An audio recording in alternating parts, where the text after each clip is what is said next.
Bonjour à tous, bienvenue sur Fitness Logic Radio. Je m'appelle Nevin Barnett et aujourd'hui, j'ai le plaisir d'accueillir Clément Desplats. Donc, on met les petits plats dans les grands aujourd'hui. Je le charrie toujours sur son nom. Pour ceux qui sont nouveaux sur le podcast, j'invite des personnes avec qui j'ai envie d'avoir des discussions, que ça soit fitness, entrepreneuriat ou d'autres choses. Il y a des sportifs de haut niveau, etc. Aujourd'hui, encore une fois, sur le podcast, je suis avec Clément. Clément, ça fait quelques années qu'on se connaît. J'avais très envie de l'accueillir sur le podcast parce que je pense qu'il a un profil et un parcours extrêmement intéressant qu'il va partager avec nous aujourd'hui. Et on va commencer justement par là. Est-ce que tu peux nous faire une petite présentation? Parce que tu as fait quelques podcasts, mais tu n'es pas encore en tout en haut du Fit Game. Pas encore, j'ai dit. Ça va venir. Pour que les gens, tu vois, ils comprennent un petit peu ton parcours, etc. Parce que t'as touché à pas mal de trucs. Mhm. Aujourd'hui, on peut dire que tu es dans le fitness principalement. Donc, si tu peux nous éclairer un petit peu là-dessus, sur ton parcours, sur qui est Clément Desplats. Bah, carrément. Déjà, merci pour la jolie présentation et merci pour l'invitation aussi. Pour le coup, il y a eu des très jolis invités sur ce podcast, donc je suis vraiment honoré de pouvoir rejoindre cette jolie liste. Du coup, moi, effectivement, c'est Clément Desplats. Je suis spécialisé dans la perte de poids, surtout la perte de poids sans frustration, sans interdit. Je me suis un peu niché plus vers les femmes de plus de 40 ans. On pourra en parler si tu veux, mais notamment parce que c'est je pense, une catégorie, une démographie en fait qui subit plus de jugement social sur le poids et qui arrive à un moment donné de leur vie où il y a beaucoup de changements dans leur corps, etc. Je fais ça depuis quelques temps maintenant. J'ai fait Bayesian, c'était ma formation. C'est comme ça qu'on s'est rencontrés. Ouais. Et puis aussi, on a eu l'occasion de travailler ensemble. Tu m'as coaché pendant un peu plus de 2 ans. Ouais. Et Clément Desplats, c'est mon vrai nom. C'est pas un pseudo, on me le demande tout le temps. C'est mon vrai nom. Et l'idée, en fait, c'était de vraiment être dans l'alimentation sans frustration et de créer euh, une approche où avoir faim n'est pas envisageable dans le cadre d'une perte de poids, où on sort des interdits alimentaires et où on adopte vraiment une diète qu'on peut tenir sur du long terme. Je Voilà. pense, je pense que c'était intéressant parce qu'on avait une petite blague il y a quelques années où on s'appelait un peu les ventes sur pattes. Mhm.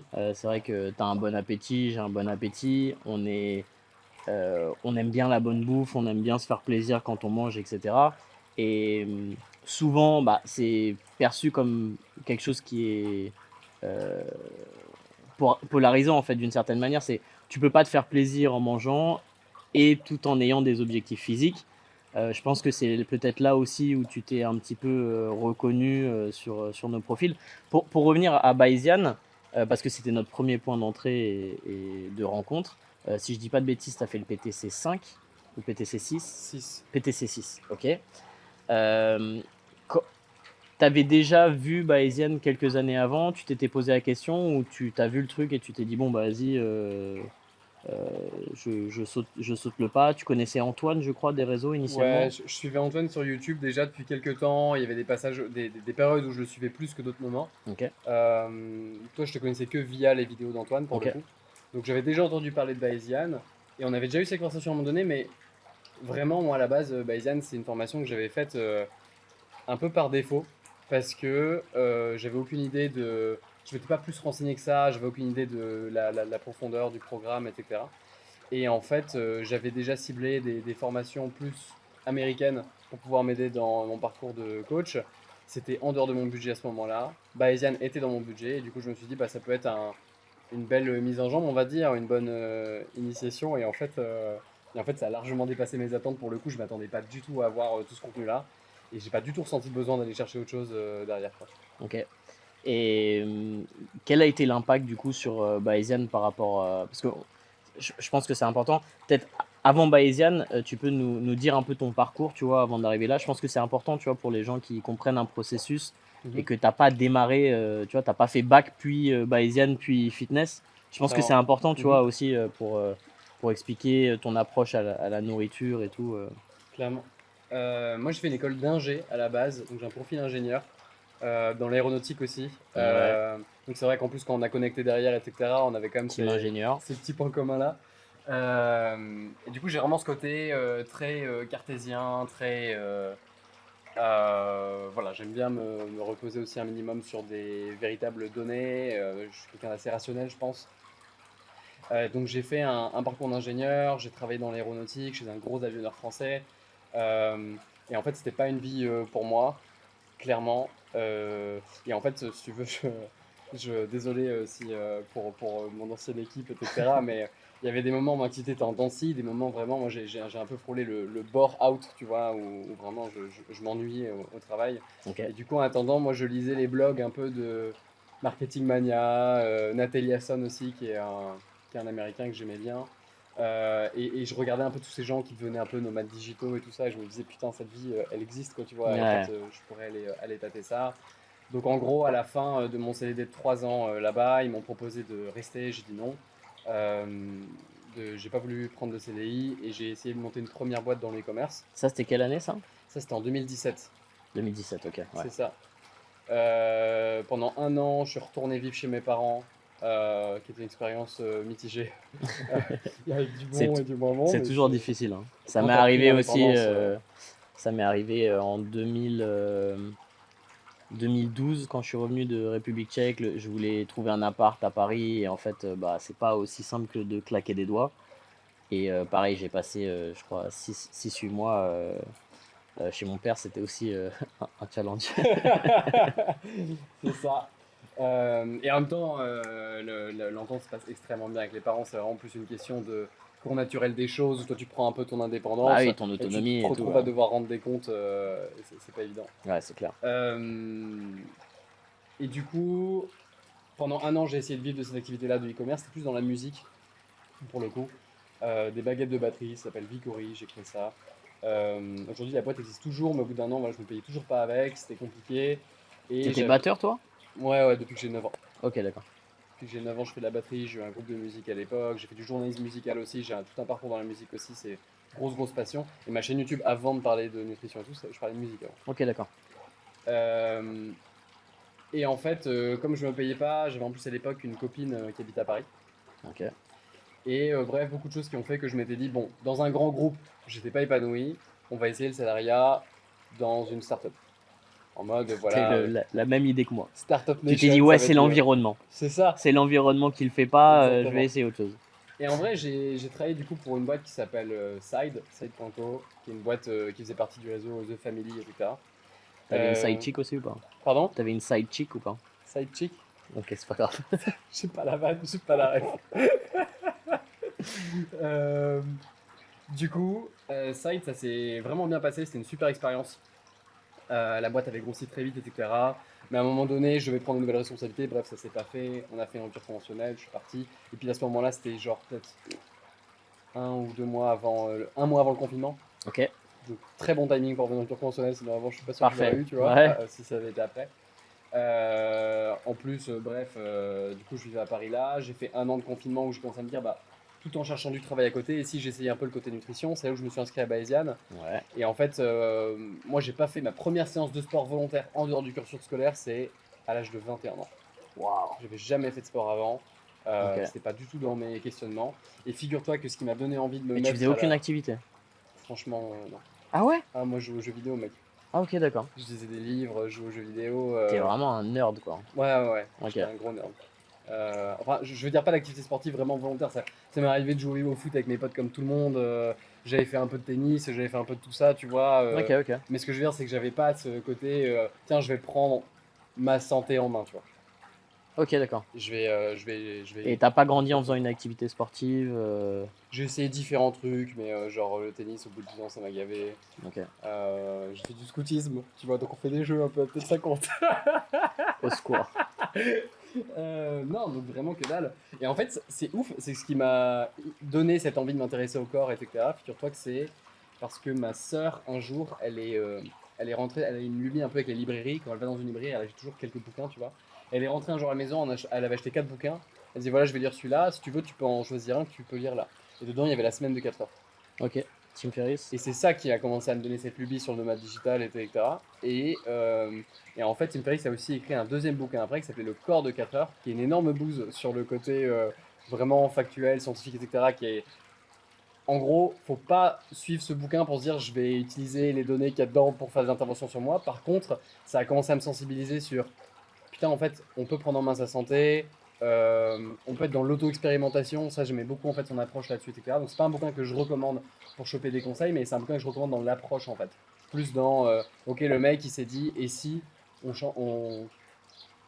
et si ce qu'on nous disait à l'école c'était pas forcément, tu vois, Ouais, et puis le toi, truc à t'as suivre. grandi dans un process où c'était vachement ça. C'était bon, bah, tu vas à l'école, tu fais le mieux que tu peux à Mais c'est l'école. ça, Après, tu chopes un CDI, tu travailles, tu fermes ta gueule, t'es content, tu trouves c'est une ça, femme, tu te maries et basta quoi. ouais, c'est Et ça. là, c'était un peu grosse remise en question de tout ça, du coup. De ouf.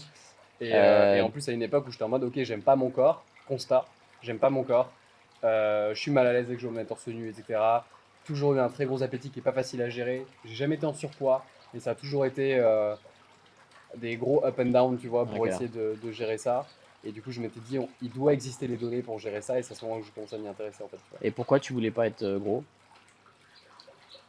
Enfin, Euh, pourquoi tu faisais un peu le yo-yo? Quelle pression t'avais? C'était juste. Franchement, au début, c'est juste pression sociale. Ouais, C'est pression sociale. l'image des autres. Tu vois, au Ok. début, tu réfléchis pas au côté santé. Et le côté santé est arrivé en plus quand j'ai commencé à m'intéresser en lisant Le corps du 4 heures, Ok, etc. d'accord. Et bref, j'ai fait cette petite digression. Mais en gros, du coup, j'ai gardé cette passion pour la nutrition pendant quelques années. Que j'ai commencé à partager avec mon frère aussi. J'ai deux frères et une sœur et un de mes grands frères avec qui j'ai eu une relation très conflictuelle pendant quasiment toute notre. Pendant 20 ans en fait. Et c'est seulement quand on a commencé à partager aussi cette passion, avec la passion de l'entrepreneuriat aussi, qu'on a commencé à beaucoup se rapprocher. Donc il y a aussi tout ce cheminement, ça a eu un sens aussi. Et du coup, quand il y a eu le confinement, je me suis dit, ok, en même temps que de chercher du taf ailleurs, je vais tenter cette aventure. Pourquoi je commencerai pas à coacher des gens qui ont demandé beaucoup des conseils sur l'alimentation et tout ça. Donc j'ai été aussi très dogmatique, hein. Je suis passé par régime paléo, j'ai fait pendant longtemps, Hmm. plus 4 ans. Mais après, j'ai fait une chaîne YouTube sur l'auto-expérimentation, etc. Et puis c'est parti de là avec Bayesian et j'ai fait mon activité comme ça, quoi. Et le CAP, alors, c'est où dans tout ça? Ah ouais, le CAP. Du coup, j'ai aussi une grosse passion pour la gastronomie, la bonne bouffe, etc. Je pense que c'est un intérêt qu'on partage pour le Ouais, coup, c'est vu les clair. restos qu'on se fait aussi de temps en temps. Euh, mais j'ai passé un CAP pâtisserie, en fait, je l'ai passé en candidat libre. La raison pour laquelle j'ai passé ce CAP, c'est parce que je me disais, je me vois potentiellement entreprendre dans la bouffe à un moment donné, éventuellement faire un lieu, etc., avec de la bouffe saine, c'est quelque chose que j'avais en tête. Et en France, il faut avoir un diplôme de métier de bouche pour pouvoir le faire, ou Hmm. alors il faut que tu aies quelqu'un dans ton équipe ou être dépendant d'un salarié qui a un diplôme. Hmm. Et moi, enfin, voilà, dépendre d'un salarié dès le début de ton activité, Ouais, c'est clair. c'est pas le meilleur bail. Donc je m'étais dit, c'est le moment où je vais le passer. Je l'ai passé en parallèle de mon école d'ingé, en ma Ok. dernière année. Donc je préparais mon diplôme d'ingé en même temps que je préparais le CAP pâtisserie. Ah, énorme. Et en fait, à la fin de mon contrat chez Airbus, du coup, ce que j'ai fait, c'est que j'ai foutu tous mes congés à la fin et j'ai également pris du sans solde, où je suis parti 2 mois plus tôt pour aller travailler dans un restaurant en Bretagne. Et là, il y a un chef qui m'a formé, qui m'a pris sous son aile. Et c'était une expérience de malade pour ça. Et j'ai réussi à avoir le CAP candidat libre, mais genre vraiment de justesse, quoi. Ok. Et c'est l'examen C'est le dur, plus hein. dur que j'ai passé, ouais, vraiment. C'est vrai? Ah ouais, ouais, ouais. La pratique du CAP, c'est un enfer. Ok. 7 heures de pratique, 7 heures de préparation et tout, non-stop, c'est vraiment dur. Donc, tu fais Bayesian. Ça te surprend un petit peu en termes de contenu, en termes de tout ce que tu as à disposition. Tu te sens plus à l'aise pour justement partir là-dessus. C'est à ce moment-là, pendant la formation, que tu as un peu ton déclic par rapport au fait de se dire je vais peut-être essayer un truc là-dessus Ah, ou il y a le c'était fait avant? que le gros avantage en fait, c'est qu'en parallèle de faire Bayesian, je coachais déjà des gens. Ok, J'ai déjà commencé à avoir des clients pendant Bayesian, etc. ok. Et j'ai vu aussi que avec ce que j'apprenais, j'étais quand même un peu plus efficace et pas seulement dans les méthodes de perte de poids, mais aussi et surtout dans le côté psychologie appliquée à la diète, Hmm. l'adhésion, etc. Qui est, je trouve, un gros plus qu'il y a dans la formation. Ouais, je pense que c'est un de mes chapitres préférés en vrai. Ouais, C'est ouf. ouais, ouais. Ouais. Clairement, j'aimais beaucoup ça. Et non, et surtout, ce que j'ai aimé, c'est que on m'apprenait pas à être un petit soldat qui appliquait des choses. Hmm. On m'apprenait à avoir mon propre opinion, comment le développer, comment avoir En fait, le premier chapitre, c'est comment voir d'un œil critique tout ce qu'on va apprendre ensuite. Et comment Et faire ses propres c'est recherches, ouais. ça. Et c'est justement, je trouve, enfin, il y a j'ai des potes, du coup, que je connais de Bayesian, du coup, de ma promo, de la promo d'après, de la promo d'avant. Et on n'est pas d'accord sur tout. Et c'est ça qui est stylé, en fait, c'est qu'on a la même formation, on n'est pas d'accord sur tout, on a appris à se faire nos propres opinions en se basant sur. Mais tu sais, je pense que ça vient du fait que, euh, en fait, il y a tellement de programmes ou de méthodes, tu sais, que les gens ils sont un peu formatés à cette idée que quand tu suis un truc comme Bayesian, tu vas avoir une méthode que tu dois appliquer. Tu sais, j'entends souvent des gens, ouais, la méthode Bayesian, tu sais, les gens qui n'ont pas fait Bayesian, ils font, ouais, la méthode Bayesian, tu fais, non, non, c'est pas une méthode Bayesian en fait, Mais ouais, mais c'est parce que c'est comme ça que les gens ont perdu c'est du poids des. toute leur vie en fait. Enfin, tu vois, dès qu'ils veulent perdre du poids, ils veulent forcément une approche qui est dogmatique, où il va y avoir des interdits. On va dire, et tu sais quoi, la solution, supprime les glucides, C'est ça. frère, ça va marcher. Et les gens qui le font savent que en fait, bah, c'est des grands principes, c'est apprendre à réfléchir par soi-même, euh, c'est arriver justement à voir les différences en termes de la personne que tu as en face de toi et d'adapter et d'individualiser une approche, etc. Et c'est intéressant parce qu'à chaque fois, les gens qui sortent de Bayesian, ils le savent, mais ceux qui n'ont pas fait Bayesian, ils ont un peu ce. Ils disent, ouais, bah, c'est une méthode, faut suivre les trucs. Et non, pas du tout en fait. C'est ça qui est assez intéressant, comme tu dis. Je suis content que tu en parles d'ailleurs. Euh, donc, où est-ce que tu en es aujourd'hui au niveau de ton activité? Tu as lancé justement un programme, comme tu disais, qui s'oriente plutôt vers des femmes pour la perte de poids, etc. Et du coup, qui te permet d'allier bah, le coaching en individuel, le côté bouffe aussi, parce que je sais que tu as beaucoup de recettes, tu t'es vachement focalisé là-dessus, tu as pris du temps justement de faciliter en fait euh, ce processus de changement d'habitude et de permettre aux gens bah, quand même d'apprécier leur diète tout en perdant du poids, Mhm. qui est souvent perçu comme impossible ou enfin que ça marche pas sur le long terme, etc. D'ailleurs, quel est ton point de vue d'ailleurs par rapport à ça? Tu sais, on entend souvent les gens se battre entre if it fits you macro, tu vois, genre la diète flexible et un programme rigide, et que la diète flexible ça marche pas, et qu'il faut absolument un programme rigide. Bon, j'ai mon avis dessus, mais quel est ton point de vue là-dessus? Bah, en fait, pour moi, le problème, il vient du fait qu'on a. C'est ouf, le cerveau humain, il est vraiment programmé comme ça. On garde une vision manichéenne des choses. Donc c'est soit tout l'un, soit tout l'autre. Et on C'est se dit ça. pas que Il y a un, il y qu'il a y a un... un entre-deux et qu'il y a des nuances en fait. C'est Et quand exactement tu ça. vois le nombre de mecs qui passent, je sais pas moi, d'une diète végane à une diète carnivore, qui passent d'une diète cétogène après du Ça, c'est high fou quand carb, même. Mais low fat, et, et en fait, mais après je pense, et c'est une conversation que j'ai souvent, tu vois, je pense que ces extrêmes ils sont nécessaires pour trouver à un moment donné son équilibre, etc. Tu vois, moi j'ai suivi le régime paléo pendant pas mal d'années, qui est un régime qui est, je pense, une approche qui est globalement une très bonne approche pour la santé, t'es un zilote alors. T'es un mais qui est. kétozilote. C'est ça. Mais non, mais c'est une approche qui, je pense, est plutôt bonne au niveau de la santé, parce que c'est aliments non transformés. Enfin, les grandes guidelines, tu vois, du Ouais, régime bien sûr. paléo, c'est vachement bon pour la santé. Le truc, c'est que c'est un extrême qui est pas nécessaire. C'est Bah, ça le truc. moi, je pense que le paléo, ça reste une des alimentations les plus. Enfin, tu vois, si tu suis une méthode, c'est sans doute ce qu'il y a de parmi Carrément. les trucs les plus sains. Mais dans le Après, paléo, t'as ceux qui vont prendre, tu vois, genre par exemple, génétiquement, moi je fais assez facilement du cholestérol. Je tiens ça de ma mère. Euh, Bah, un régime paléo où ma source principale de protéines c'est de la viande rouge, pas une bonne idée pour moi. Ça le sera probablement pour d'autres personnes, mais moi, ça sera plus peut-être vers du poisson ou ce genre de choses. Donc, tu vois, même dans et l'étiquette après, tu régime sais, dans paléo, il y le a plein vrai de. paléo, t'as pas de riz, t'as pas Ouais, de pommes de terre. Et là, tu dis, bon, ok, aucun les sucre gars, ajouté, il n'y a ouais, pas d'œufs. ouais. Alors qu'en Et vrai, mec, ouais, tu peux, enfin, je veux dire, les gens en fait voient tellement. Les gens réalisent pas qu'en fait, il y a pas tant d'aliments qui sont foncièrement mauvais pour ta santé. Tu vois? T'as des aliments qui sont plus pertinents que d'autres parce qu'ils sont plus riches en nutriments, etc. Mais si tu as déjà tes nutriments, etc., c'est dans toujours une balance 90% de ta coût-bénéfice, hein. diète, le Kit Kat que tu vas bouffer, c'est pas du poison, tu vois. Il va pas te. Il va te tuer instantanément. C'est ça. C'est Non, ça. mais de toute façon, souvent, malheureusement, ceux qui ont une vision noir ou blanc et binaire de ce genre de choses au niveau de l'alimentation, c'est aussi des gens, en fait, finalement, qui disent, ouais, bah voilà, un Kit Kat, c'est mauvais pour la santé, et le week-end, ils vont se taper une murge, et c'est genre, ah C'est ouais, ceux qui font un mais yo-yo derrière, c'est mais bien ça, sûr, c'est et qui ça. vont d'un extrême à l'autre. Et c'est pour ça que, en plus, tu sais comme moi que comment fonctionne le cerveau, tu as ce côté où plus tu vas, comment dire, indulge. Oh, je suis un connard qui se dit mon anglais qui est traduit pas Ok, derrière, mais ok, plus Mia plus Fry. tu vas t'autoriser, on va dire, des écarts, Ouais. plus tu vas avoir tendance à avoir une certaine fréquence dans tes pulsions de je veux cet écart, tu vois. Bah, en fait, déjà, à partir du moment où tu le considères comme un écart, Mais déjà, il y a ça. Non, mais c'est problématique, quoi. de ouf. Mais je veux dire, plus il y a une fréquence dans quand tu manges un aliment, plus tu vas avoir une fréquence dans peut-être l'envie aussi de manger cet aliment, c'est vrai.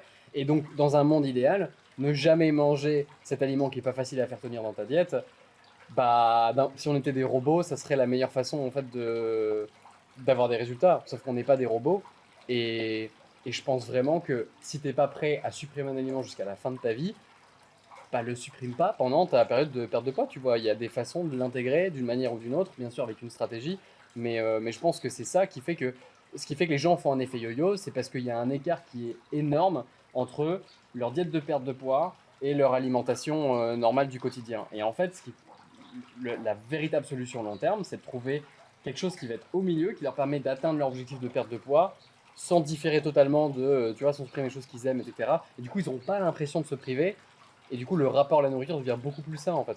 Après, tu as quand même le danger de l'intégration de certains aliments qui peuvent être des éléments déclencheurs, tu vois.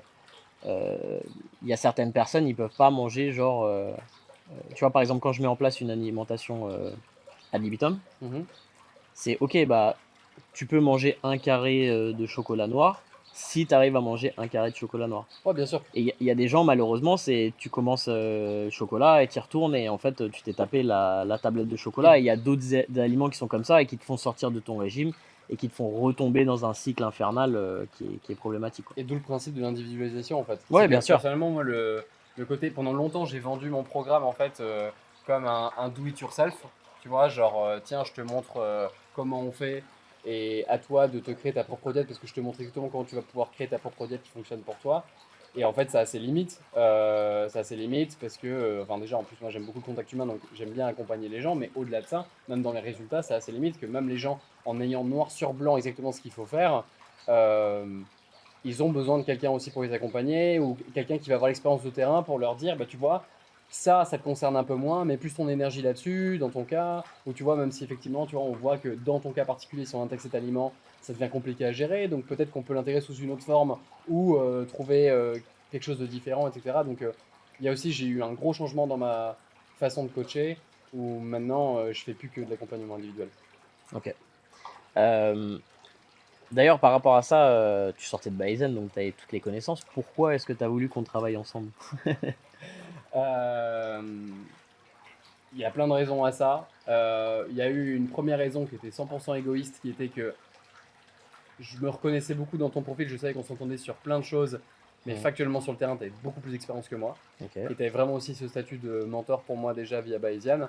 Et du coup, je me disais, attends, si je me fais coacher par Neville, euh, bah, en gros, je vais pouvoir voir comment il applique ses méthodes avec moi. Je vais pouvoir m'en inspirer pour mes clients derrière. Donc, ça va me faire un boom au niveau Bien de ma sûr. progression en tant que coach. C'est ce que beaucoup de gens ne comprennent pas dans le coaching, mais plus tu t'es fait coacher et plus tu peux voir Bien différentes sûr. approches et plus tu peux apprendre aussi via Je pense vraiment cette qu'un bon voie-là, coach, quoi. c'est un coach qui se fait coacher, quoi. Ouais, c'est clair. Et les meilleurs coachs que je connais, très honnêtement, se font coacher. Bah, tu te fais coacher, Ouais. je me fais coacher, beaucoup de potes coachs se font coacher derrière. C'est justement parce qu'on valorise le fait que le coaching, c'est pas seulement te donner justement l'information, c'est aussi pouvoir déléguer la charge mentale de quelle décision je vais prendre pour aller là où je veux aller. Totalement. Et ça a une valeur incroyable. C'est vraiment avoir un associé pour gérer son propre corps, pour gérer sa C'est ça. progression, etc. Et c'est ouf parce que le nombre de fois où tu vas avoir des doutes parce qu'il y a le côté émotionnel qui rentre dans tes décisions Évidemment. et où moi je te disais, bah non, Nevin, je veux faire un déficit calorique, je veux être plus sec, je veux pas faire un surplus calorique, etc. Et c'est vraiment toi qui Mec, je te m'as. disais ta gueule. C'est trop ça. Non, mais tu m'as vraiment appris à. C'était vraiment dur au début, hein. Je sais Ouais, pas si tu te rappelles, mais t'avais des gros doutes par rapport à ça. mais parce que Tu j'avais me disais, foiré toutes mes prises de masse avant, que c'était toujours, pour moi, repasculer dans le surplus calorique, c'était forcément devenir gras derrière et m'éloigner. je me rappelle, de- on a eu cette conversation, je pense, bien 5-6 fois, hein. Ouais, facile. Et Tu je te disais, disais, à la t'inquiète. fin, tu disais Clément, tu te fais confiance ou tu me fais pas confiance. Surtout que, faut le dire, tu vois, j'ai pris 12 kilos avec toi. Ouais, 12 kilos sec, hein. Donc une belle progression, ouais, quoi. de ouf. Et, De ouf. euh, On a pris et... les bras, donc on a plus de chocolat. Bah non, mais il y a une vérité aussi, c'est que quand tu as pris 12 kilos de muscle, la diète, elle est quand même beaucoup plus facile à tenir qu'avant, quoi. Ouais, bah, ça, on en parlait, mais au fur et à mesure, t'as pris conscience de ça et t'as halluciné. Tu sais, mais attends, là, je mange autant de calories et je bouge pas Ouais, de poids. Alors qu'avant, j'aurais été en train de me transformer en de petit ouf. gros, quoi. Et je peux me fier à mon appétit, quoi, tu vois. Ça, c'est super important aussi. Mais ça, c'est genre vraiment, je compte plus du tout mes calories depuis 5 mois là maintenant. Mm. Mais il faut comprendre que plus compter, enfin, à part des périodes Si ponctuelles on de avait vacances, parlé au etc. Clément il y a 4 ans en lui disant, ou 3 ans, tu compteras plus tes calories, t'aurais fait non, mais c'est impossible, je vais Mais me mec, transformer en en fait, petite boule, mais quoi. je les ai comptés pendant 6 ou 7 ans, quoi, tu Non, vois. mais je sais, parce qu'on a eu un processus qui est un peu similaire, en fait, tu Mhm. vois. Et c'est difficile, tu vois, parce que ça, c'est anecdotique, en fait, d'une certaine manière. Et moi, je l'ai appris via d'autres personnes, tu vois, qui m'ont un peu montré la voie de non, mais c'est possible à partir du moment où tu te donnes les moyens, en fait, d'être dans Mhm. cette position-là. C'est-à-dire pas être trop sec tout le temps, accepter de progressivement remonter tes calories, passer du temps en surplus calorique, parce que c'est ça qui est difficile, en Ouais, fait. C'est que quand tu es en surplus calorique, et que tu as un peu cette pression ou que tu n'aimes pas te voir un petit peu changer vers un physique un petit peu plus gras et que tu as cette transition qui est un peu dégueulasse en fait, où tu commences à faire un petit peu de gras, mais tu n'as pas encore fait suffisamment de muscle pour voir la différence et c'est là où généralement bah, tu fais bah non en fait, je repars sur un ouais, déficit ouais. calorique, je fais pas confiance au Tu fais des processus, yo-yo tout etc. le temps, Tu fais des etc. yo-yo tout le temps, tu progresses jamais et tu te retrouves jamais dans cette j'appelle ça maintenant la golden zone tu peux te permettre de plus compter tes calories parce que ton rapport à la nourriture en termes de satiété remarche en fait d'une certaine manière et tu peux vraiment t'auto-réguler. Moi je vois, hein, si je veux prendre du poids, il faut que je me force un peu à manger, tu vois. Dans le sens où j'ai En mangé un peu vrai, trop. on t'aurait dit ça il y a 5 ans. Je t'aurais pas cru. Non, ouais, Non, je t'aurais jamais. pas cru, je t'aurais dit c'est pas possible. Ouais, Pas moi. ouais. Je t'aurais dit pas moi, Je je suis un puissant sais. fond. Euh, Mec, on m'a appelé facochère tellement je bouffais dans des quantités illimitées, tu vois. Et surtout, bah, le truc, c'est que j'avais une expérience depuis, enfin, tu vois, gérer mon alimentation correctement depuis 2010-2011. Tu vois, donc quand t'as 10 ans d'expérience, tu dis, bah non, c'est pas possible en fait. Mhm. Je sais, pas pour moi en fait. Ouais. Mais Après, parce que j'étais aussi, jamais passé je par ce précise, processus. parce que là, on parle de. Ouais, du coup, on a arrêté de compter nos calories, etc. Compter ses calories, ça reste l'outil, je trouve, essentiel pour déjà apprendre à gérer sa propre alimentation, etc. Et Pour bien sûr. comprendre d'où ça vient, Mais, mais, etc. Et mais, c'est un mais outil c'est qui un est. processus aussi dans le sens où, euh, vu qu'on a compté nos calories pendant aussi longtemps, moi j'avais tous les jours sur MyFitnessPal, je crois que c'était 5 ans, un truc comme ça. Genre, pas un jour de raté. Donc, vu D'ailleurs, j'ai eu un. l'interface horrible de MyFitnessPal, tu dois t'en souvenir. Et Quelle d'ailleurs, horreur cette application! quand, quand ça a arrêté, d'ailleurs, enfin, je sais pas, j'ai eu un problème de connexion et du coup, ça m'a pas rempli le jour et du coup, j'ai perdu le Ouais. Days in a row, tu vois. Ah oui, le J'ai run pété front un là. câble. J'ai pété un câble. J'ai fait une dépression ce jour-là. Mais non, plus sérieusement, tu sais, il y a beaucoup de gens aussi maintenant qui font ouais, maintenant je fais du intuitive eating, Et ça j'estime. me saoule. Parce Et- que non, c'est ça, ouais, vas-y. les gens qui font du intuitive eating, très honnêtement, soit ce sont des coachs, et du coup ils ont déjà une très très bonne connaissance de la nutrition, et du coup leur intuitive eating, c'est clairement pas l'intuitive eating de la personne Mais lambda. c'est plus de l'intuitive Soit c'est eating. des personnes qui sont en surpoids, mec. Je suis Ouais, c'est ça. désolé. Oui, c'est ça. C'est ça. C'est les deux profils. Mais ouais. Mais tu vois, nous, on pourrait dire ah bah vas-y, on fait un programme intuitive eating.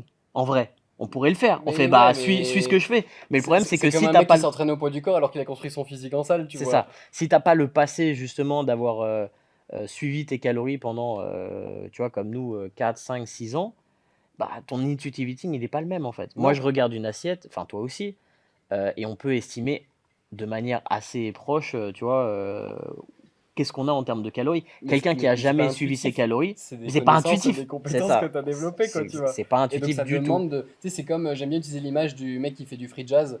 Donc le gars qui fait du free jazz, c'est un mec qui sort un peu des notions du tempo, etc. Mais pour en arriver là, il C'est faut avoir maîtrisé à 300% en fait les codes c'est du ça. jazz normal, de la musique, etc. quoi. C'est ça. Et enfin, c'est pas intuitif de quand tu vas au restaurant de dire ok, où est ma source de protéines. Mhm. Non, Il y a que des gens comme c'est nous qui ça. le font en fait. Et l'argument d'un intuitive eating, c'est de dire ouais, avant on comptait pas nos calories, tu vois, on pouvait manger intuitivement, etc. Ouais, d'accord, mais Avant, en bas de chez toi, il n'y avait pas Il n'y avait cette pas Monoprix abondance. Bah oui, c'est ça, tu vois. avec Genre, les pépitos qui te regardent dans le coin de l'œil, genre, est-ce que tu coucou pourrais, chat! intuitivement, est-ce que t'as pas envie de te taper un petit pépito pocket là? C'est ça. Est-ce que intuitivement, t'as pas envie de craquer pour ces trucs qu'on t'a mis à côté de la caisse, justement pour que intuitivement tu te dises, tiens, je me C'est une les bonne ferais idée, bien c'est ceux-là, ça, tu vois. c'est ça. Non, c'est clair. Euh, Qu'est-ce que j'allais dire? Je sais plus où on en était sur. On a parlé du rapport.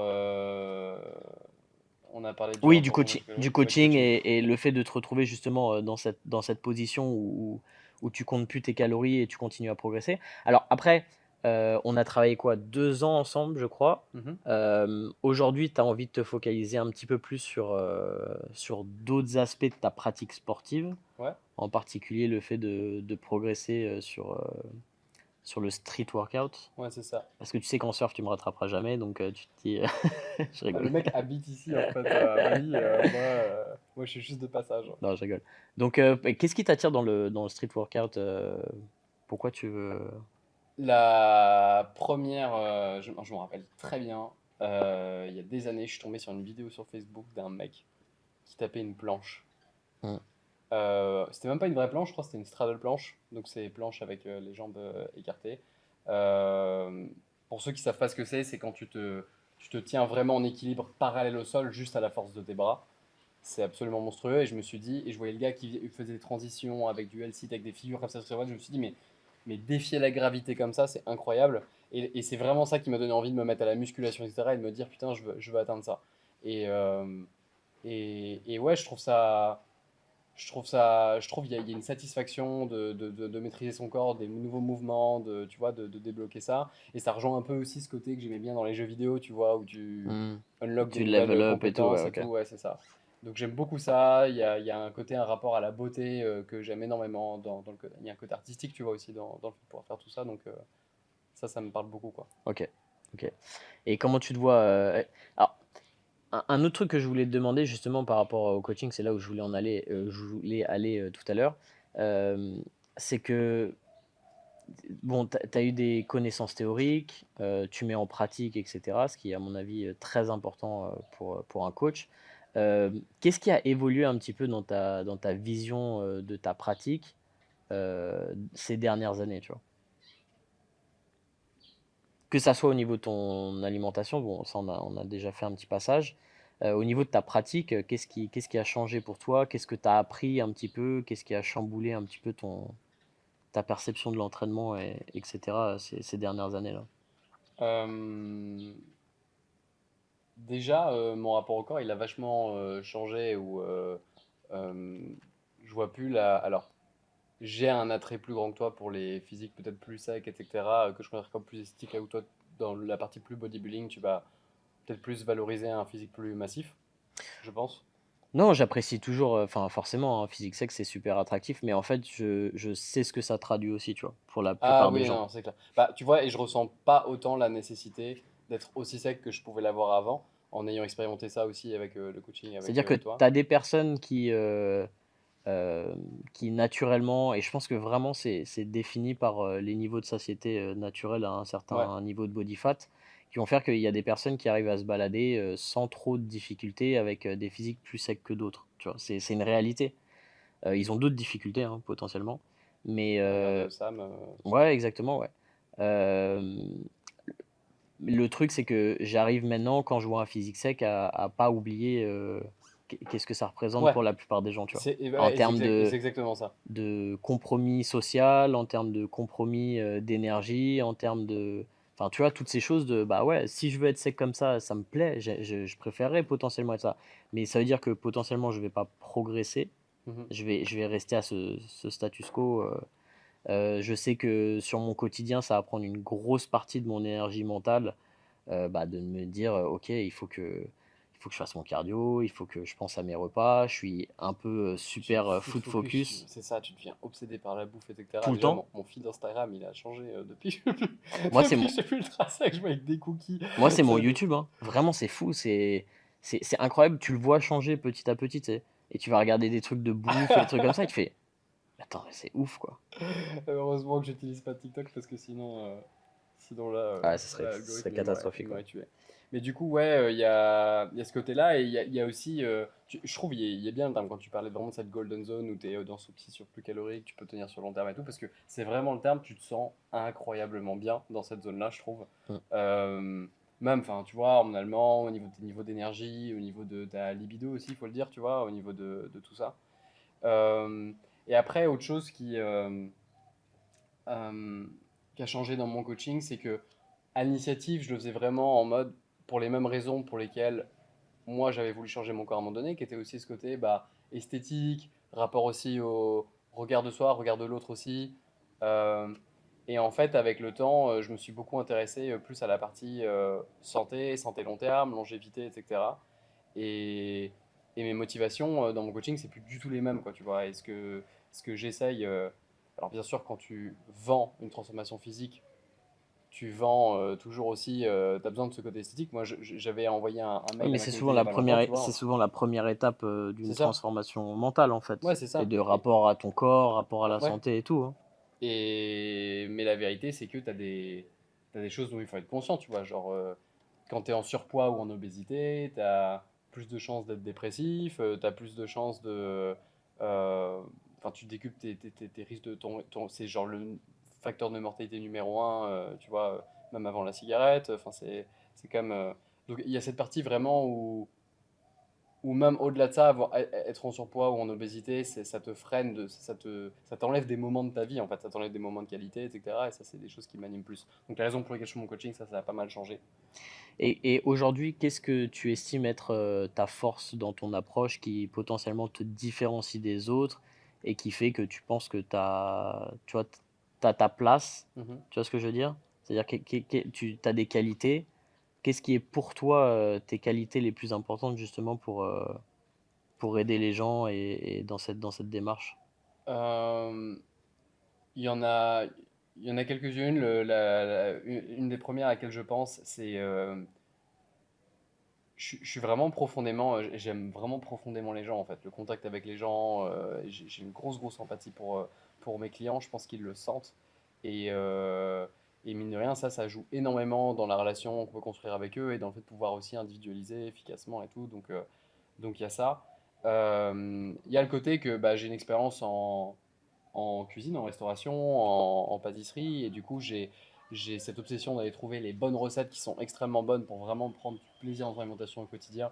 Et ça joue beaucoup. Et après, moi, j'adore la tech. Je suis consommateur de toujours les derniers trucs qui sortent et tout. Et je pense que ça m'a vraiment donné une sensibilité sur l'UX, tu vois, l'user experience, l'expérience utilisateur quand tu suis un programme. C'est vrai que t'es toujours informé là-dessus. Et ça, pour Mm. moi, c'est trop important, tu vois, d'avoir quelque chose de fluide dans l'expérience du client. Et c'est pour ça que, par exemple, bah, mes clients, ils ont une application avec toutes mes recettes. Et sur chaque recette, bah, ils ont juste appuyé sur un bouton, ça rentre leurs calories automatiquement, ils n'ont pas besoin de se prendre la tête. Ils appuient sur un autre bouton, ça leur fait une liste de courses, ils peuvent se faire livrer les ingrédients chez eux. Enfin, j'ai tout fait pour que ce soit genre sans friction et que ça se passe de la manière la plus fluide possible. Et je pense que ça rejoint en fait d'ailleurs le côté où l'environnement est important dans la réussite d'une diète aussi, tu vois, de limiter la friction, limiter les obstacles, c'est ça qui va faire que tu peux le tenir Et plus est-ce que tu facilement, penses quoi. que l'intelligence artificielle pourrait remplacer ton activité, le coaching en général? Bah, en fait, l'intelligence artificielle, ça va être un outil incroyable, c'est juste que la compétence mère d'un bon coach sera plus la même en fait. Je pense pas que l'intelligence artificielle pourra remplacer le lien avec un client qui, je pense, déjà est super important. Le fait de se savoir pris en charge, etc., c'est quand même, je pense, quelque chose d'important. Euh, Il y a aussi, en fait, l'intelligence artificielle, a besoin d'un humain pour être guidé, je pense, et orienté vers là où on veut aller. Donc, je pense que je vais beaucoup l'utiliser et c'est quelque chose qui va changer mon métier. En fait, ça rend juste plus important le côté aussi critical thinking. Tu vois vraiment la pensée critique dans comment tu vas utiliser l'outil, etc. Maintenant, est-ce que notre métier va être 100% remplacé par l'IA? J'y crois pas une seconde. Je pense juste que c'est un métier qui va beaucoup changer, quoi. Du coup, aujourd'hui, tu as réalisé ton rêve, entre guillemets, d'être digital nomade, de pouvoir avoir quand même une grosse flexibilité dans ton travail, même si tu travailles beaucoup. Est-ce que tu reviendrais en arrière? Oh, jamais. Jamais, Ah, jamais. jamais. Et est-ce que parfois tu stresses quand même parce que on a cette chance, entre guillemets, de pouvoir avoir cette flexibilité, de pouvoir voyager, de pouvoir aller où on a envie d'aller, etc. Et c'est génial. Mais ça vient aussi avec le stress de la pérennité de l'activité, de pas se dire que bah, si tu as envie de rien foutre au taf, tu fais pas grand-chose, tu vas sur des blogs, etc. Bah, nous, il n'y a personne pour nous courir derrière et potentiellement notre activité, elle en prend un coup. Mais clairement. Ouais, la réalité, c'est qu'on a un mode de vie qui est extrêmement fantasmé par beaucoup de gens. Et, et en fait, c'est ça, c'est un fantasme. En fait, on a juste des contraintes qu'on a choisies, qui nous vont à nous, tu vois, dans notre façon de vivre notre vie. Moi, ça me va pas. Je rigole. Mais avec ça, il y a un lot de contraintes. Et la vérité, c'est qu'il y a, je pense, facilement 80-90% des gens qui fantasment sur ce lifestyle, tu vois. Euh, mais parmi eux, Qui t'en l'assumerait as pas. pas 10% Tu crois? qui feraient ce choix-là. Oh non, je pense pas. Je pense pas. T'as, mine de rien, quand t'es nomade, je suis moins nomade maintenant parce que j'essaie de passer vraiment beaucoup de temps là où je vais et j'essaye maintenant d'être plus régulier sur les endroits où je vais. Donc j'ai moins Oui, ce mais tu côté. vas où tu veux. Ouais, je vais où je veux. Mais tu vois, genre là, la différence, Bali, je suis venu. On est J'ai venu avec vu, un groupe de. j'ai vaincu. Ah, mais je suis venu avec 10-15 potes, tu vois. Toi, en plus, t'habitais déjà sur place. J'ai d'autres potes qui habitaient déjà sur place. Ouais, donc en fait, Donc, tu m'as menti. Moi, je pensais que t'étais venu que pour moi et en fait, que dalle. Ok. t'inquiète pas, Sympa, les David. potes. Non, mais du coup, ça faisait beaucoup d'arguments pour venir aussi. Et en fait, maintenant, j'ai vraiment aussi tout ce groupe de potes qui sont aussi flexibles que moi géographiquement. Et le fait de avoir gardé un cercle proche tout en voyageant, ça change mine de rien beaucoup de choses. Mais les 2 premières années de nomadisme que j'ai faites, bah, j'étais solo tout le temps.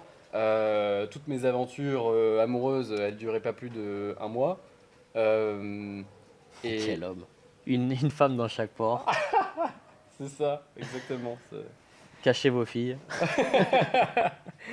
Non, mais et même les relations amicales en fait. Ouais. J'ai gardé quelques potes de certaines initiations. Il y en a certains où on a vraiment gardé un contact proche, mais ça se compte sur les doigts d'une main sur Ah 2 ans ouais? de voyage, tu vois. Ouais, ouais. T'as pas des potes de très long terme? Si, si. Alors, tu veux dire dans la communauté un peu nomade et tout de l'étranger? Non, non, Parce non, que moi, je parle dans ta vraiment de ça, vie. tu vois. Ah, ok, ok, Ah ok. ouais, j'ai un gros noyau de potes en France. J'en parle souvent. Je pense, ma plus grosse chance. Et c'est j'y tiens énormément. Et c'est une des raisons pour lesquelles j'étais aussi à l'aise avec le fait de partir à l'étranger. Parce que je suis en mode, je sais que même en partant 6 mois, je reviens, ils seront encore là. Et on a vraiment ce lien-là. Là, je parle vraiment des En amis. Bretagne? Ouais. La Fistinière, là, c'est ça? Entre Bretagne et groupe de Bretagne, Paris. Dédicace à ceux qui auront la ref. Ouais, dédicace à ceux qui ont la ref. Ça, c'est pour les vieux, en vrai. Ça, cette vidéo est Ouais. De ouf. exceptionnelle. Donc à la chapelle Fistine. J'adore. Bref. Non, mais du coup, j'ai ce noyau de potes, etc. Donc, je parle vraiment hors nomade. Je parle juste le fait de tu voyages. Et je trouve que les gens sous-estiment à quel point le côté environnement il est important. Et dans les blogs d'ailleurs que Bien je sûr, lisais, ouais. de personnes qui essaient de devenir nomades et tout, t'en as, ils y arrivaient. Et ils arrivent, c'était en mode bah ok, so what, tu vois. Genre, je pense à Nathalie Hassan que je fais beaucoup à l'époque. Il dit ça y est, j'ai réussi, je vis en Argentine. Je me fais chier. Et donc je pense vraiment pour ça, ça correspond pas à tout le monde. Moi, je suis quelqu'un de très extraverti et je parle vraiment à tout le monde. J'adresse la parole à tout le monde et du coup, ça rend Mm. les choses plus faciles. Mais il faut vraiment être proactif dans tes relations sociales. Et, euh, et donc, c'est plus ouais, les gens que j'ai rencontrés en voyage, je compte vraiment sur les doigts d'une main. Les personnes avec qui j'ai gardé contact. Je compte pas forcément les personnes, la communauté francophone justement, avec qui je suis venu aussi à Bali et tout, parce que on s'est rencontrés en Afrique du Sud pour certains. Et après, ça a été des présentations, etc. Mais je considère que c'est un réseau à part. Quoi, tu vois. Et quel est ton style de vie maintenant là? Quelles sont tes habitudes? Comment t'organises un peu ta vie d'entrepreneur? Bah, ça va dépendre énormément de là où je suis. Tu Ok. vois, genre là à Bali, on a 7 heures de plus qu'en France. Donc pendant les 2 mois où je suis resté ici, je m'adapte aussi à ce décalage horaire-là. Tu vois, normalement, je m'entraîne plutôt l'après-midi. Bah, là maintenant, je m'entraîne plutôt le matin. Et parce que j'ai mes calls, et j'ai du travail plus l'après-midi. Mhm. Donc j'adapte beaucoup à ça. Mais je pense qu'avec tous les voyages que j'ai fait avant, je suis vraiment devenu pas mauvais dans le fait de me construire une routine ultra rapidement. C'est que vraiment, genre, j'arrive dans un nouvel endroit, Déjà, je regarde autour quelles sont les options au niveau alimentaire, quelles sont les options au niveau sport, et à partir de là, je vois comment Où je peux est-ce que je peux m'organiser, et trouver c'est des parti, tu vois. cookies? C'est où est-ce que je peux Il trouver s'est des mis dans cookies? une villa juste à côté de Dang Cookie. Exactement. Il y va tous les 2 jours. Non, 1 à 2 fois par semaine. J'adore. C'est quoi ton préféré du coup? Chez Dang, Ouais. le Genie, Le Genie, c'est quoi? chocolat blanc spéculoos, Ah, je l'ai pas goûté en plus. incroyable. Ah, le gros là? Ah ouais, ouais, ouais. Ah, j'ai pas goûté encore. Ah, c'est incroyable. Bon, bah, va falloir que j'aille. Ok, et mais généralement, est-ce que tu es plus productif à un certain moment de la journée ou pas? Bah, normalement, le matin, oui. Ok, Et j'ai vraiment gardé cette habitude de, ouais, je travaille le matin et après, dans je ma chill journée idéale, en plus. fait, je travaille jusqu'à. Je travaille le matin, je déjeune, je fais encore peut-être 1 heure ou 2 maximum de travail et à 14-15 heures, je vais faire mon sport et ma journée est finie, quoi. Hmm. Euh, Ce qui est marrant, c'est que tu vois, par rapport à ce qu'on disait juste avant sur des gens qui bossent en CDI, etc., souvent ils voient ça d'un œil de ouais, bah tu bosses pas tant que ça en fait, tu vois. Non mais. Bah c'est vrai. Ouais, Donc ouais, qu'est-ce que t'as à répondre à ça? bah moi je pense tout de suite aux équipes, tu sais, généralement c'est les équipes de sales, les équipes de, tu vois, de vente dans les entreprises où les mecs ils font énormément de présentiel mais ils ont fait 3 after-work dans la semaine, ils sont comme des zombies devant leur ordinateur. Non, je prends un extrême, tu vois, mais ce que je veux dire c'est que c'est un luxe de pouvoir organiser son travail comme on le souhaite, mais en fait c'est en termes de travail efficace, de deep work, tu vois, de travail vraiment concentré. Bah, Par comme tu rapport le à ce que je disais, faisais en hein, quand tu entreprise, ça n'a faisais plus tes rien à 8 voir. heures en entreprise, tu passais 3 heures par jour sur des blogs, sur des vidéos et des trucs comme ça. Mais c'est la réalité des choses, Ouais, comme tout le monde en ouais. fait. Et les gens qui disent le contraire, c'est des Les mythos en fait. allers-retours avec la machine à café, 1 heure et demie pour la etc. pause Mais bien sûr. déj. Et pour moi, c'est un gros argument aussi pour cette culture du télétravail qui arrive après la pandémie, tu vois. C'est que, tu vois, il y avait un ami de mon père à un moment donné, je l'ai entendu dire, bon, j'ai une question avec toutes ces conneries, est-ce qu'un jour on va se remettre au travail et on n'arrêtera pas avec ces conneries de télétravail, tu vois. Et moi, ça m'a choqué de ouf qu'il me dise ça, parce que lui, il voyait la quantité d'heures comme étant un problème. Et j'adore, après, je l'avais challengé et tout en disant, mais c'est quoi le problème avec le fait que tes employés télétravaillent? C'est le Bah, manque de contrôle, hein. ils en font moins, ils font moins de quantité de travail dans la journée. Mais ils atteignent les objectifs, parce que ça, tu peux le contrôler, ça, tu le vois. Ouais, bah alors où est le problème? Ouais, mais après, si on commence à accepter le travail pour l'un, les autres, ils vont le demander. Bah, s'ils font aussi leurs objectifs, c'est quoi le problème? Genre, si l'output à la fin pour Mais c'est ton le, c'est entreprise, c'est le même, c'est le contrôle en c'est fait. quoi le problème? C'est Ouais. cette volonté de contrôle de je veux que mes petits soldats ils soient là, etc. Je pense Machin. qu'il y a ça, et t'as aussi cette dimension de moi, je me l'autorise pas. Du coup, c'est forcément mal chez les autres, tu vois. Ouais, et t'as peur que potentiellement ça peut venir aussi de toi, dans le sens où toi tu sais que t'arriverais pas à travailler en télétravail parce que tu serais pas motivé à le faire, etc. Ouais, Et tu dis bon bah tous les gens vont être. Parce que je pense que le télétravail c'est pas pour tout le monde, hein. non, clairement Tu vois, pas. comme on disait que être entrepreneur c'est pas pour tout le monde, etc. C'est pas facile. Et ça demande à ce que aussi, pour les entrepreneurs qui ont une société avec pas mal d'employés, etc., si tu veux faire des équipes, avoir tes équipes en télétravail, ça demande à ce que la culture de notre entreprise soit vraiment spécifique au télétravail. Enfin, ça demande, je pense, une culture de d'entreprise qui est particulière, tu vois. Alors que passer d'une entreprise qui s'est construite sur le présentiel et passer du jour au lendemain sur du télétravail, là, effectivement, je serais pas étonné qu'il y a beaucoup d'entreprises qui rencontraient des vrais challenges aussi là-dedans, tu vois. Mais tu vois, dans une de mes expériences professionnelles, il y avait un moment donné où j'essayais d'avoir une promotion sur un nouveau poste. Et, ma supérieure m'avait pris à part, etc., pour voir où en était ma progression, pour si j'allais pouvoir prendre ce poste ou pas. Et un sujet qui s'était posé, c'était, bah voilà, tu sais, les équipes de vente, elles voient pas d'un très bon œil le fait que bah, t'es parmi les derniers arrivés le matin et t'es parmi les premiers arrivés le soir, quoi, tu vois.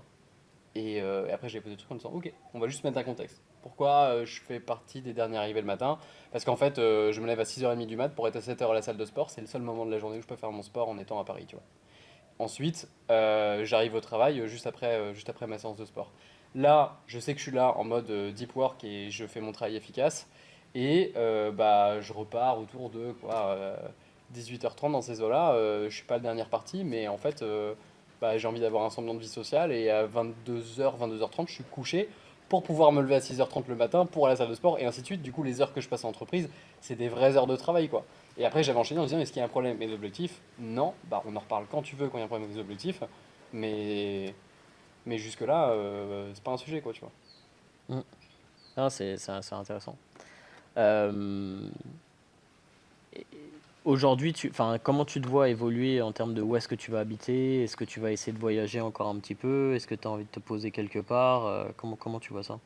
Ouais, là c'est les gros points de questionnement pour le coup, parce que j'aime bien, j'ai un pote, Ulysse Lubin, qui a plus sa communauté sur LinkedIn, etc., qui a dit un truc qui résonnait pas mal chez moi. Il parlait de la différence entre un nomade et un explorateur. Et il disait la différence, c'est que un explorateur, il a un foyer vers lequel retourner, en fait, mais il continue de voyager de temps en temps, etc. Je pense que le voyage, c'est quelque chose qui reste vachement important pour moi.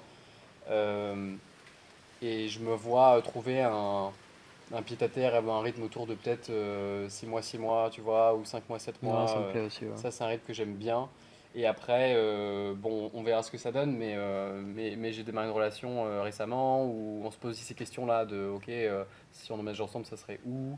Pour le coup, bah, elle est venue à Bali et du coup, elle voit un petit peu aussi les possibilités de ce nouveau lifestyle qu'elle connaissait pas forcément. Et donc, on va trouver un équilibre autour de ça, mais ouais, je continuerai de voyager, c'est sûr. Comment tu continues de te former aujourd'hui? Qu'est-ce que tu apprends? Qu'est-ce que tu lis? Bah déjà, je me fais coacher toujours. Donc récemment, on a arrêté de travailler ensemble et là, je me fais accompagner maintenant par Simon Opto, qui est un de mes amis, Tu vas qui perdre tous lui tes est... gains. Pardon?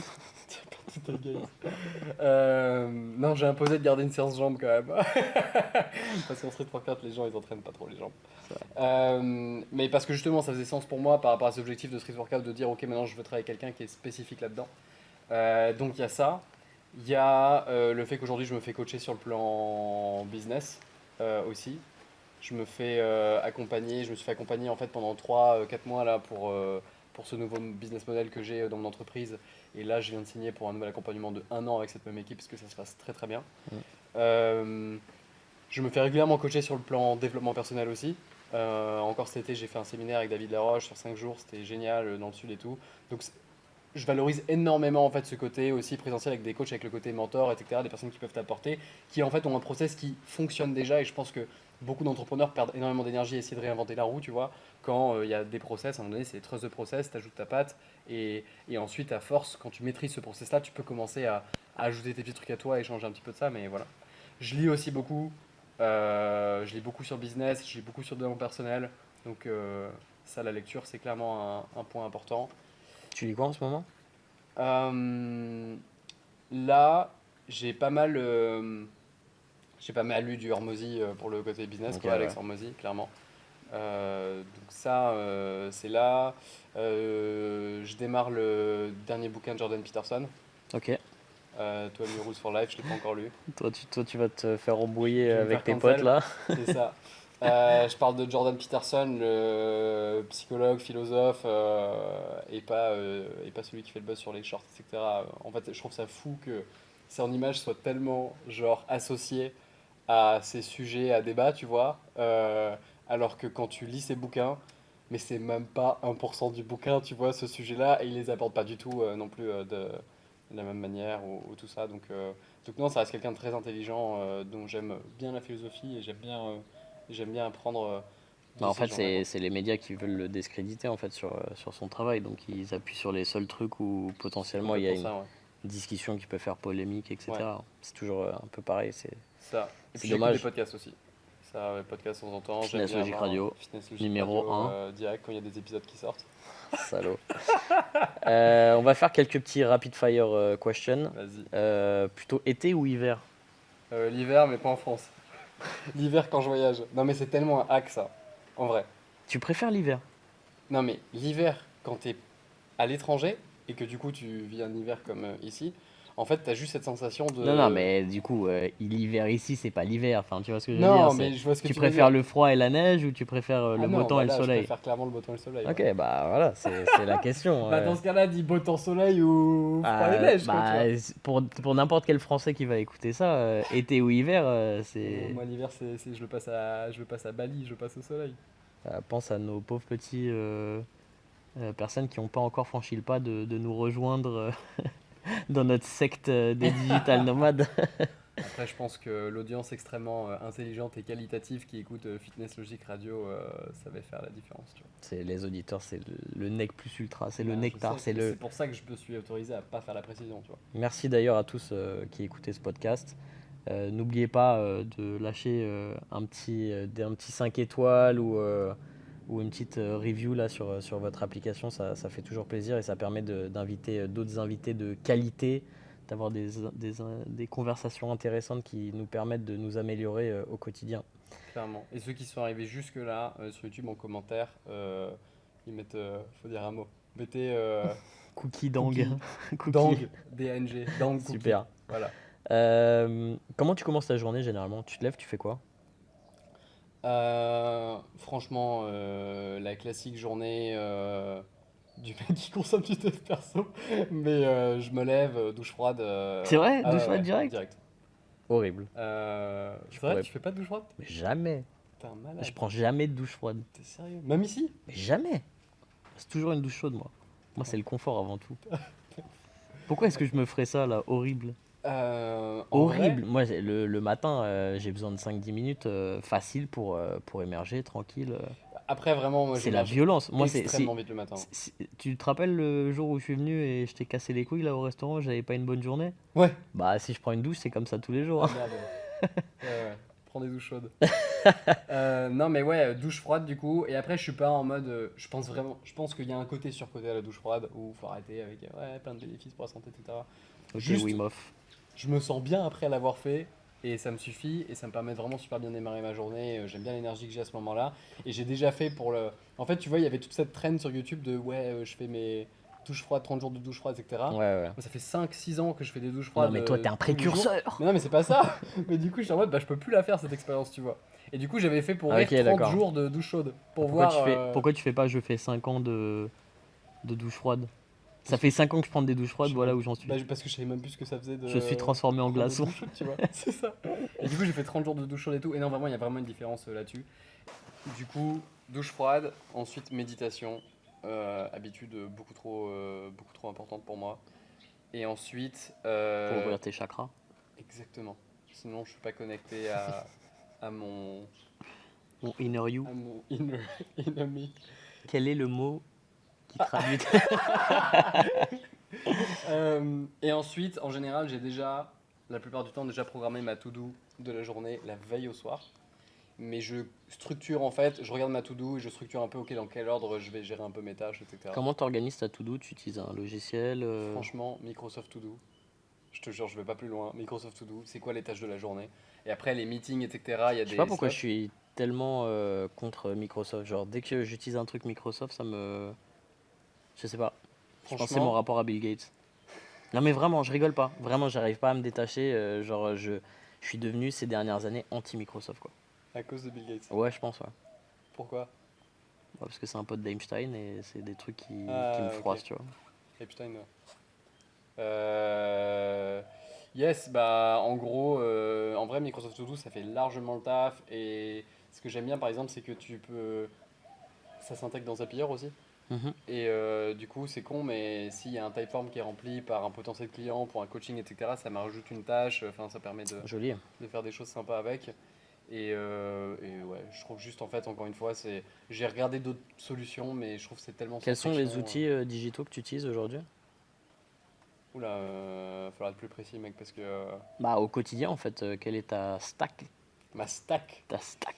ChatGPT plus. Ok. Donc il y a ChatGPT plus, c'est sûr. Disons les top 5 outils que tu utilises le plus. Donc, Todoist, enfin, To-Do de Ouais, Microsoft To Do, Microsoft To Do. Oura, l'application Ouais, la non. bague Oura. Plus en termes de productivité En termes de entrepreneuriale. Ouais. Tout ce qui est automation, genre Zapier, Make, ça, Ouais, ça bon. a changé ma vie. On est d'accord, ok. Euh, Mais bon, ça, c'est plus pour faire des liens entre justement d'autres applications que tu utilises. ouais, c'est ça. Mais important quand même, hein. Et puis après, j'utilise un peu Notion et Airtable aussi. Ok. Notion pour le côté contenu, je trouve il y a un bon réflexe à avoir quand tu montes ta boîte, c'est de essayer de documenter le plus possible comme si tu te préparais à la vendre. Ok. Ça te permet de gagner beaucoup de temps après pour à l'avenir, pour le Ok. recrutement, pour ce genre de choses. Euh, Airtable, c'est un genre de spreadsheet sous stéroïdes qui permet de faire des automatisations, etc. Et qui me permet aussi, j'utilise pour gérer mes clients et ce genre de choses. Euh, et là, comme ça, les apps que j'utilise le plus. Obsidian pour l'écriture encore ou Ouais, pas? grave. Obsidian, ma prise de notes, Non, mais etc. dis-moi, hein, sinon je le fais tout seul le podcast, hein. Non, mais en vrai, mec, beaucoup de mes potes me font la vanne, etc. et me charrient là-dessus, mais il y a un nombre d'outils que j'utilise tout le temps. Je suis pas tout le temps à la recherche du dernier outil, Mais généralement, quand je te mais, parle d'un mais truc, je reste à tu l'écoute. connais. Ouais, Ouais. parce que je suis plein de gars qui parlent de Je te tech, dis Motion, etc. Et j'essaie de. c'est J'ai le jamais next essayé step. Motion encore, Trop mais. stylé. Et attends, oui, j'allais rebondir sur un outil aussi qui est cool, mais tu m'as coupé. Donc potentiellement, tes auditeurs vont passer à côté d'un C'est ta faute. super outil C'est ta faute, que c'était je sais une. pas. Strong pour l'enregistrement de mes workouts, Ok, ça j'utilise beaucoup. ouais, c'est vrai. Et en Tu vrai, m'as c'est envoyé tes con, mais rapports, ouais. du Spotify et compagnie, c'est la vie aussi. Ok. Euh, Question que j'aime bien poser, quelles étaient tes matières où tu étais le meilleur à l'école et le pire à l'école? T'étais J'étais un un crack en cancre. français, mec. En français? Ouais. Ah ouais. T'es vraiment le genre de type, on se serait pas entendu quand on était à l'école. Non, Bah, et après, de base, j'étais pas un bon élève, hein. Ah ouais? Je suis le seul de ma famille qui a pas fait d'échec scolaire. Genre vraiment. Ah Je ouais? suis le seul de ma famille à pas m'être fait virer de mon établissement et tout ça. Putain, c'est dingue ça. Mais ça a failli arriver plusieurs fois. Et je suis le seul à être resté en filiale générale aussi, du coup. Ok. Et mais à chaque fois, c'était de justesse, quoi, tu vois. Donc, j'étais Toute ta pas scolarité, c'était de justesse. Non, à partir de la troisième. Putain, dingue. Et... Et après, ça dépendait énormément du prof avec lequel je me retrouvais, en fait, tu vois. Comme beaucoup de gens, ouais. Tu vois, il y a et des chapitres, tu vois, en histoire géo, je pouvais être passionné, tout comme à un moment donné, on pourrait réussir un chapitre qui m'intéressait pas le moins du monde. Mhm. Euh, Ok, voilà. et. Putain, intéressant. Intéressant. Et enfin, tu vois, genre, tu dis ça, mais en même temps, t'as fait une école d'ingé. Ouais, Donc, ouais, ça bah, peut faire dissonance cognitive pour ouais, les gens. mais T'as fait quoi, post-bac?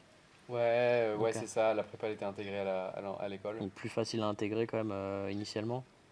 Bah oui et non, parce que c'était sur dossier, Ouais, mais avec un c'était un dossier d'un dossier mec qui est ras des passé de paquettes. justesse depuis la troisième, tu vois, Ah, donc donc c'est quand même plus évident, quoi. qu'une prépa. Ouais, par exemple, ouais. Ah oui, d'accord, ouais, pour l'admission, etc. Ouais, et puis c'est surtout que c'était une école qui. Parce que moi, ma prépa, c'était sur dossier aussi, hein. Ok, Pour intégrer la prépa, ils acceptent pas n'importe qui, hein. ouais, bien T'as, sûr, t'as un certain nombre limité d'élèves parce qu'ils veulent. clairement. Rappelle-toi, ce qui fait que tu veux une prépa, c'est leur taux de réussite d'intégration sur les grandes écoles. Donc ils Oui, veulent pas des cancres dans leur prépa, tu vois. non, Ils mais veulent clairement. potentiellement, Et, ouais. et après, j'étais dans une école, j'ai fait une école d'ingé qui est particulière, qui s'appelle l'ICAM, et qui a eu une approche qui s'est inspirée, en fait, qui anciennement, historiquement, avait été fondée par des jésuites. Et aujourd'hui, Ok.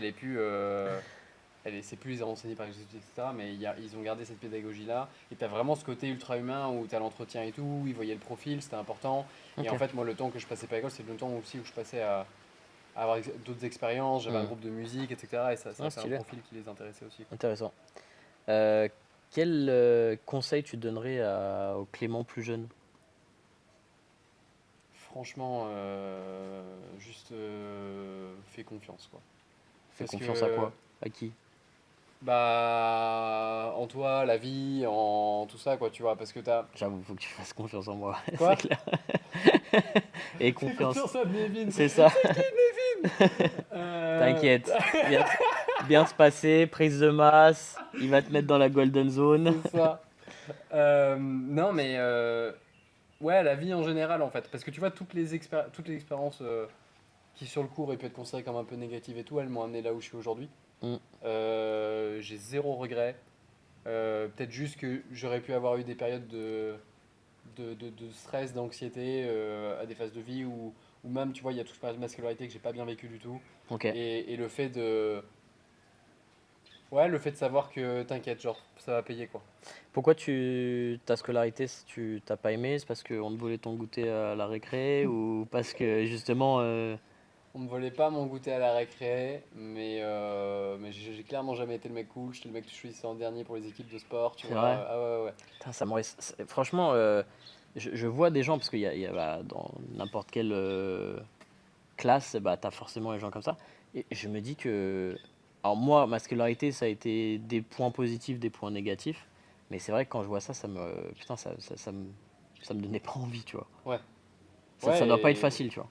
mais aussi, t'as dû remarquer dans notre cercle, dans notre bulle aussi, c'est une majorité en fait. Je pense que ça nourrit aussi ce côté de je vais tout donner derrière et tu vois, Bah, de toute et toi façon, je le, t'affirmer je le dis différemment souvent, quoi. mais malheureusement, si tu piques, euh, tu vois, genre au lycée, genre t'es la star au lycée, malheureusement, il y a Ouais, très forte chance que derrière, ça se passe pas aussi bien que ouais. ça pour toi, quoi.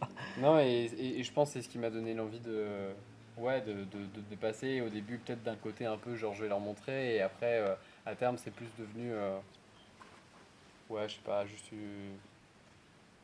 une source de motivation générale. Enfin, en vrai, je garde la gratitude pour cette période-là, mais genre, à partir de la troisième, ça commence à aller mieux, tu vois, parce que j'ai Hmm, commencé à m'affirmer aussi, à avoir une première copine et tout, tu vois, et hmm, donc tu commences à. Mais avant ça, c'était compliqué, ouais. ok. Qu'est-ce qui te fait peur aujourd'hui? Ce qui me fait peur.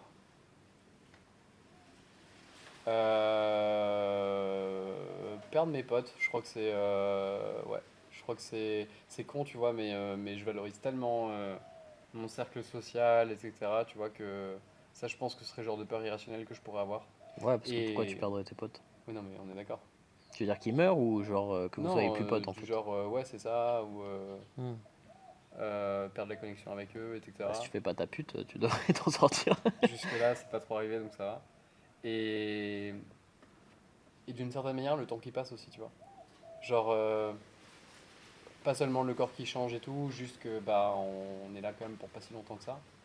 Et je pense que c'est une des raisons pour lesquelles j'ai le lifestyle que j'ai, tu vois. Parce que tu Hmm. peux pas maîtriser la perception directe que tu as du temps de factuellement plus tu gagnes en âge, plus le temps te paraît court. Parce qu'en fait, une journée aujourd'hui, ça représente genre un an aujourd'hui, c'est toi c'est 40e, t'as 40 balais, c'est ça? Un Ah 35e, le salaud. 36e de ta vie, tu vois. Là où un an, quand tu avais 10 ans, c'était 10% de ta vie, quoi. Et du coup, en fait, quand tu regardes en arrière, ça te paraît énorme et la Ouais. perception du temps, elle change forcément avec l'âge, et ça, on peut rien y faire. Par contre, là où on a des leviers d'action, c'est à quel point on a des expériences qui sont différentes, à quel point on rencontre des nouvelles personnes, on fait de, tu vois. Et, et ça me donne vraiment, ouais, ça me donne ce côté vie complète. En fait, j'ai vachement peur d'avoir des regrets plus tard. Et du coup, je suis tout le temps en mode yes man sur les choses qui ont du sens pour moi, quoi. Et comment tu définirais le succès du coup? Bah ça, tu vois, de pas avoir de regrets à la fin de ta vie. Ok. Toi, t'as écouté mes podcasts parce que c'est ce que j'ai répondu il y a pas longtemps. Bah je sais plus lequel, parce que c'est pas ça. Mais c'est intéressant qu'on ait des valeurs communes par rapport à ça. C'est peut-être aussi pour ça qu'on a connecté à la base. Qu'est-ce que tu changerais de toi-même, sur ta personnalité, qui tu es, etc. Il y a quelque chose que tu aimerais bien changer? Je vais être monstrueux et sec. Bah ça c'est physique du coup, plus que... Non, non, non, vraiment n'importe quoi. Ok. Et s'il y avait un aspect de Clément des plats que tu pouvais changer, qu'est-ce que tu changerais? Bah en vrai, je veux pas partir dans le côté en mode cliché ou pour faire le beau quoi, mais je pense que tout changement qui est pas issu d'un certain travail avant, il a zéro valeur quoi. Et tu le vois dans le sport quand tu vois, genre c'est con, mais le handstand, mes premiers handstands, pour moi c'était le truc, je l'aurais jamais, c'est impossible et tout. Première fois que je tiens mes handstands, je suis en mode putain, incroyable, je suis en équipe sur les mains et tout, c'est fou. Et maintenant c'est devenu un peu normal, mais je me dis, mais si je l'avais eu gratos, tu vois, ça, sans l'effort et le travail avant, je l'aurais jamais valorisé autant, ça aurait pas la même valeur. Et c'est pareil pour le fait d'apprendre à gérer T'es en train tes, de dire que mon boule il a zéro valeur quoi du coup.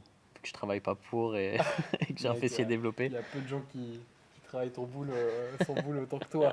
Le mec passe sa vie au booty builder à Body Factory. N'importe quoi. Non, mais tu vois, ça, c'est important, je trouve, qu'il y ait. Et même quand il y a quelque chose que je veux changer, genre je vois que je peux être très émotionnel sur des sujets, etc. Mhm. Le fait de comprendre d'où ça vient, de faire ce travail de fond, c'est aussi pour ça que je me fais souvent coacher aussi sur la partie développement perso. C'est que.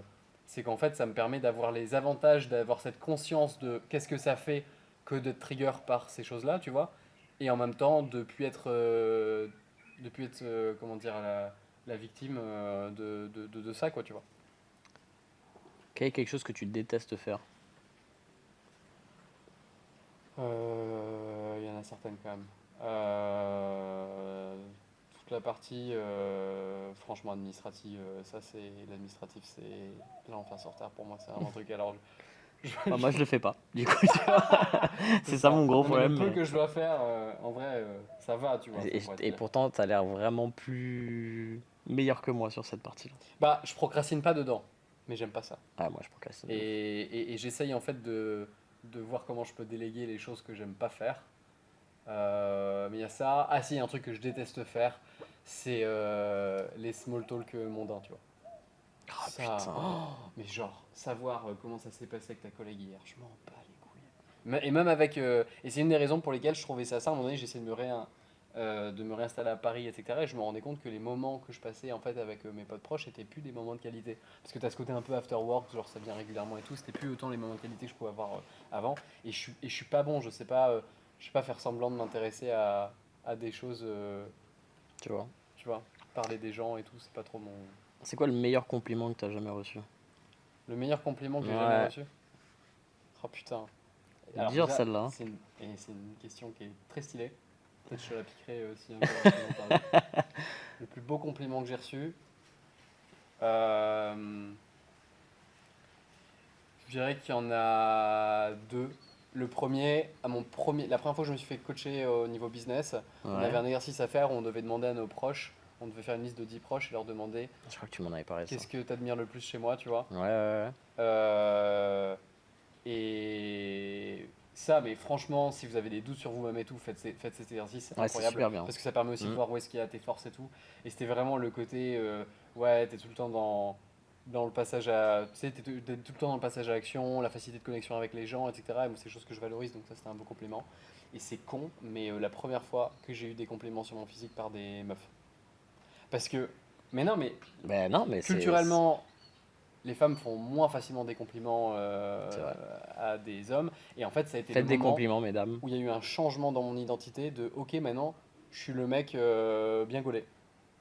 Et comme à la base, c'est comme une des raisons pour lesquelles j'avais commencé le sport, ça m'a fait vraiment cette forme de validation ultime. Bah, comme ton handstand, en fait. T'as Ouais, travaillé pour et c'est enfin, ça. t'as accédé à un truc. C'est ça. Ouais, Ce qui rend pas, je pense pas que fondamentalement ça va rendre plus heureux, c'est juste que c'est l'accomplissement aussi du travail que j'ai fait avant. Et ouais, c'est cool. intéressant. J'aime bien. T'as déjà volé un truc? Voler un truc. Mm.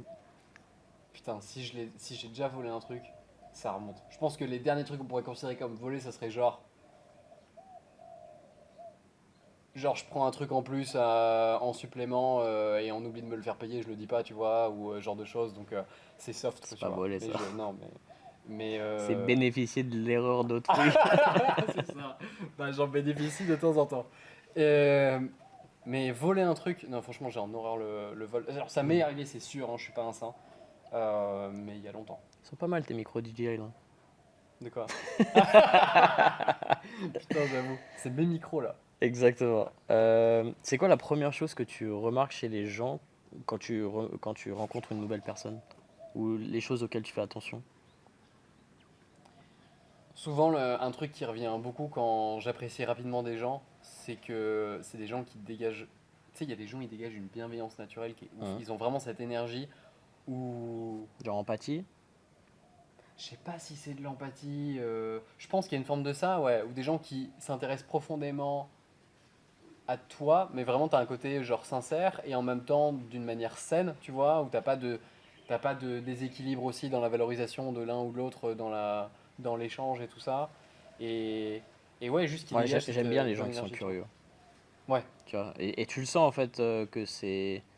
Alors souvent c'est juste peut-être tu vois quelque chose pour eux, mais c'est sympa, tu vois, quand t'as des gens qui te posent des vraies questions et tu dis, putain, tu vois qu'il essaye de comprendre, ouais, qu'il essaye d'avoir des mais de ouf. informations. Et c'est tellement un levier énorme pour créer du lien en plus avec la De fou. personne derrière, parce que ouais. Et moi je le vois parce que je suis très comme ça. Mhm. Et souvent, tu vois, je fais un petit. Je dis une petite phrase d'avant, c'est si c'est inconfortable pour toi, dis-le moi parce que Mhm. moi je vais vraiment aller dans le détail des trucs et tout, je veux tout savoir quoi. Ouais. Mais c'est marrant parce que parfois quand ça m'arrive, je me sens titillé, tu sais, genre ah ouais, Toi aussi. toi aussi, tu vois, ouais, c'est assez intéressant. Euh, je pense qu'on va terminer le podcast là-dessus. Si tu avais un conseil à te donner qui est important pour toi, peut-être quelque chose que tu as reçu, euh, mais quelque chose que tu aimerais donner aux auditeurs, tu vois, qui pourrait impacter leur vie positivement, qui pourrait changer leur vie, quel serait le conseil que tu donnerais de manière peut-être assez générale ou spécifique, comme tu veux, à n'importe qui pour améliorer leur vie, leur quotidien, leur futur. T'en as plein qui pourraient venir, mais je pense le numéro un, c'est investir sur vous-même, tu vois. Je pense il y a vraiment un gap, tu vois, entre ces gens-là qui sont prêts à investir de l'argent sur eux-mêmes, et je sais pas si c'est propre à la culture française ou après, je pense que c'est aussi peut-être une façon de penser standard qu'on peut avoir beaucoup en général, tu vois, mais on n'a pas forcément ce réflexe naturellement de Bah, tu je vais sais, investir de l'argent pour me faire accompagner, ouais, mais tu pour... sais, j'y ai déjà pensé et je pense que ça vient aussi parce que on a accès à tout gratuitement en France d'une certaine manière, Parce en que là, tu termes parles de la d'éducation. santé ou des... Non, non, Ah non, oui, non, de mais non, l'éducation non, mais aussi, tu ouais. regardes l'éducation, enfin, gratuitement, entre guillemets, tu vois ce que je veux dire. Mais euh, tu- tu- peu de gens font un choix de, ok, bah, je vais choisir une école privée, etc. Tu peux quand même avoir un cursus incroyable en France, entre guillemets, gratuitement. Tu vois ce que Mhm. je veux dire? Parce que moi, j'ai pas payé pour mes études. Tu vois, genre, j'ai fait toutes mes études et j'ai eu la chance euh, d'être, que ça soit payé par le gouvernement. Ouais. Donc, je le paye aujourd'hui, entre guillemets, pour les autres. Ouais. Et je pense que du coup, vu que tu n'as pas trop ce côté, ok, il faut que je paye pour m'éduquer, il faut que je paye pour me développer, etc., peut-être que ça vient un petit peu Ouais, de ou là. c'est censé être un acquis, je sais pas. Mais tu vois, ça m'avait marqué. J'avais eu un échange avec une dame pour potentiellement l'accompagner. Ouais. Elle n'avait pas franchi le pas parce que elle n'était pas prête à investir une certaine somme sur son accompagnement et tout. Et elle m'avait sorti une phrase générique. En gros, à l'époque, elle avait dit, ouais, il faut que je demande l'avis de ma fille avant de voir si je me Mm. lance et tout.